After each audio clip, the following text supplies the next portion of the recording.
오늘은 중국 청나라와 영국 사이에서 벌어졌던 전쟁이 되겠는데요. 아편 전쟁에 대해서 알아보도록 하겠습니다. 중국어는 실시에게 물어보세요. 자, 아편은 영어로는 이제 오피엄이라고 하는데요. 다른 말로는 이제 따이엔이라고도 한다고 합니다. 그러니까 그 아편을 연기를 내도록 이제 해서 그 연기를 이제 흡입을 하기도 하기 때문에 붙여진 그런 이름이 되겠습니다. 자, 이 아편은 이제 양귀비라고 하는 식물로부터 얻어진다고 하는데요. 그러니까 그 양귀비에 그 아직 덜 자란 그 열매를 이제 상처를 주게 되면 그 상처로부터 이제 즙이 나오게 되는데 그 즙을 말린 것이 바로 아편이 되겠습니다. 그 아편은 이제 그 한약재로 쓰이기도 한다고는 하지만 여러분들 다들 아시다시피 아주 이제 중독성이 강한 그런 이제 마약이 되겠습니다. 자, 아편 전쟁에 대해서 알아보기 전에 먼저 이제 연표가 되겠는데요.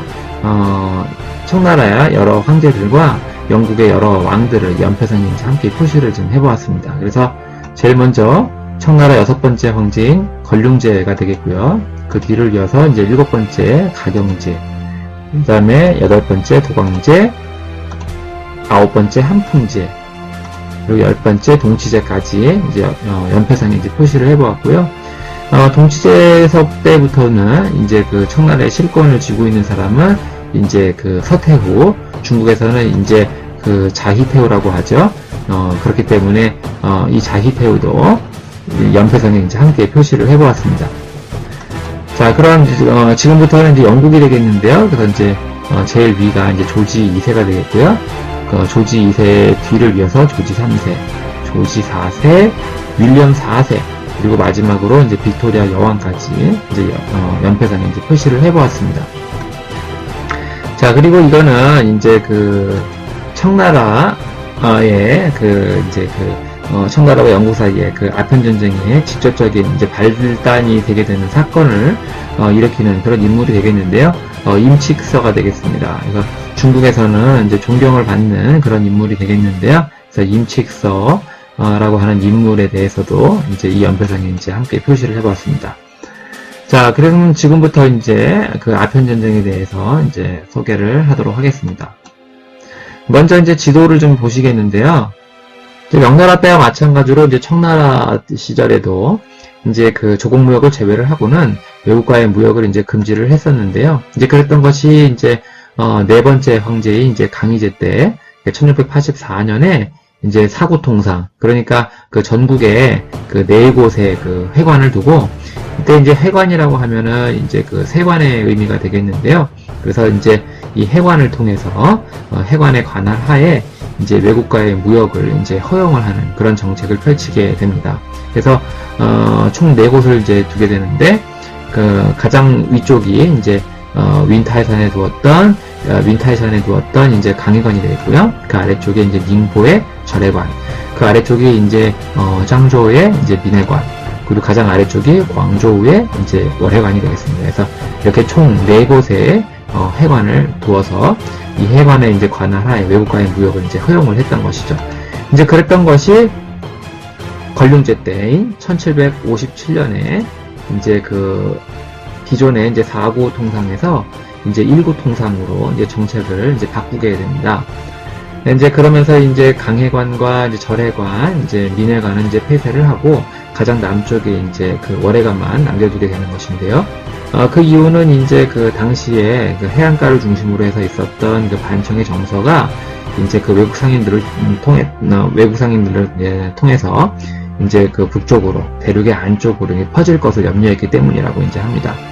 아무튼 간에 이제 외국 상인들은 오로지 이제 월회관만을 통해서 이제 그 중국과 무역을 이제 할 수 있게 그렇게 바뀌게 되었는데요.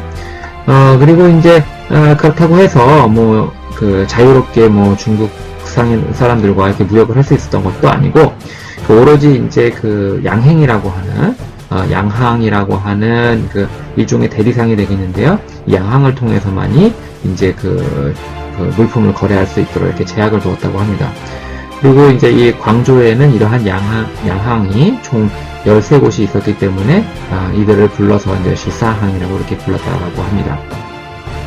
아무튼 간에 외국 상인들은 이제 이 수산항을 통해서 이제 물품을 이제 거래할 수 있게 되었는데요. 영국 사람들도 이는 뭐 마찬가지겠죠. 아무튼 간에 그 영국 상인들은 이제 이 수산항을 통해서 이제 물품을 거래할 수 있었는데요. 그 당시에 이제 영국은 중국으로부터 아주 막대한 양의 차를 이제 수입을 했다고 합니다. 이제 그에 반해서 이제 중국 사람들은 영국으로부터 뭐 그다지 원했던 것이 없었다라고 하네요. 그렇기 때문에 그 당시에 이제 결제수단이었던 이제 은이 영국으로부터 이제 중국으로 아주 막대한 양의 은이 이제 빠져나가게 되는데요. 그러면서 이제 두 나라 사이에서는 아주 심각한 이제 무역 불균형을 이제 겪게 되는 것이죠. 그래서 이제 새로운 이제 돌파구로 이제 영국 상인들은 이제 아편이라고 하는 물질에 대해서 이제 눈을 돌리게 되는 것입니다. 자, 이제 그러한 와중에, 그러니까 이제 중국 청나라가 이제 자진해서 이제 폐쇄 정책을 이렇게 펼치는 사이에, 이제 영국에서는 이제 눈부신 발전을 이제 거듭하게 되는데요. 그래서 이제 1764년에 제임스 하그리부스가 이제 제니방적기라고 하는 것을 이제 발명을 하게 되죠.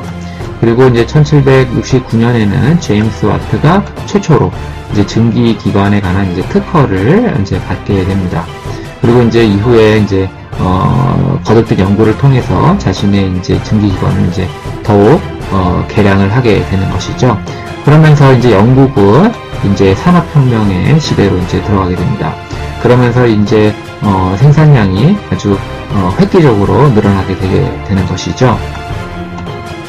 이제 이러한 시대를 맞으면서 이제 새로운 시장에 대한 이제 열망으로 이제 영국에서 메카트니 사절단을 이제 중국에 이제 파견을 하게 됩니다. 그래서 1792년부터 1794년까지 중국을 이제 방문을 하게 되는데요. 1793년 9월 14일 날 이제 드디어 건룡제를 이제 알련을 하게 되고, 그 자리에서 이제 영국과 중국 청나라 사이에 교역의 확대를 이제 요청을 하게 되는데, 건룡제가 이를 이제 거절을 하게 되죠. 한편 중국 청나라에서는 이제 아까 말씀드렸다시피 이제 영국 상인들이 새로운 수출품으로서 이제 아편을 이제 중국에 내다 팔게 되니까 많은 수의 이제 중국 사람들이 아편 중독에 이제 빠지게 되죠. 그러면서 이제 많은 양의 이제 은이 영국으로 유출이 되게 됩니다. 그러면서 이제 이게 이제 이러한 사태의 이제 심각성을 이제 깨닫게 된 청나라에서는 1796년 가경제 때 이제 아편 수입 금지령을 내리게 되는데요. 사실 이제 큰 성과를 거두지는 못하게 됩니다. 그래서 그 이후에도 아편 수입은 계속해서 늘어나고, 아편 중독에 빠진 사람은 좀 계속해서 늘어나고, 그로 인해서 은의 유출도 계속해서 늘어나게 되는 것이죠. 사태가 이제 계속 이렇게 악화가 되니까 1836년 5월에 이제 헌혜자라고 하는 사람, 그러니까 1836년 이때는 이제 도황제 때가 되겠는데요.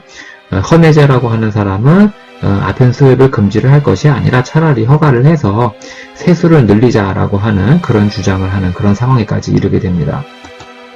아무튼 간에 아편 문제가 더욱더 이제 심각한 상황에 이르게 되니까 도황제는 1838년에 임칙서를 흠차 대신으로 이제 임명을 해서 이제 광저우로 이제 파견을 하게 되죠. 여기서 이제 흠차라고 하는 말은, 흠은 이제 황제를 의미하는 글자가 되겠고요. 차라고 하는 거는 대신 보내다. 그래서 이제 그런 의미가 되겠습니다. 그러니까 이제 흠차라고 하는 것은 이제 황제를 대신해서 이제 파견되는 그런 대신을 의미를 하겠습니다. 그래서 어떠한 특정한 사건, 문제를 처리를 하기 위해서 이제 황제가 대신해서 이제 파견을 하는 그런 대신이 되는 것이죠. 그래서 이제 아편 문제를 해결하기 위해서 이제 3차 대신으로 임칙서를 이제 광저우에 이제 파견을 하게 되는데요.